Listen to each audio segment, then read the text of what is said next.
La station Mont-Royal est un des arrêts de métro les plus achalandés de Montréal.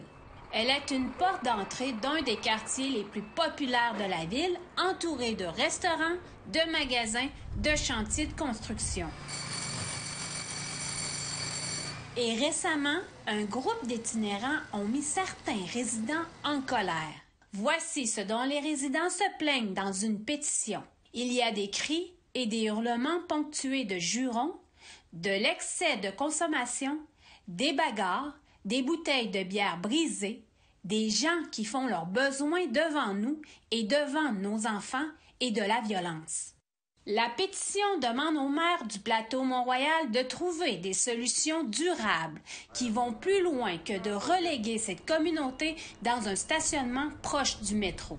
Mais ce n'est pas tout le monde qui est dérangé par ces itinérants. Ted Rutland mentionne que le groupe de citoyens dont il fait partie ont voulu montrer par une autre pétition leur considération envers ces personnes autochtones comme leurs voisins. On veut que les gens restent, on veut que les gens reçoivent les services dont ils ont besoin, mais définis de leur propre façon. Ils sont les experts sur leur propre vécu.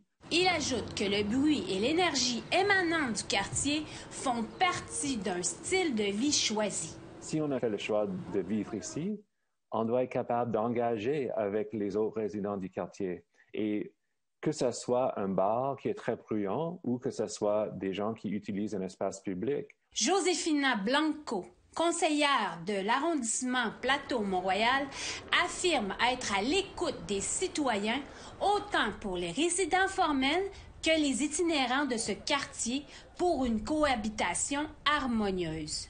Il faut travailler avec les organismes communautaires et les différents partenaires institutionnels parce que on ne peut pas se cacher qu'avant tout, ce sont des responsabilités qui relèvent du provincial, la santé CIUS. Présentement, la pétition en solidarité aux itinérants autochtones ont 10 fois plus de signatures que celles relatant des problèmes de salubrité.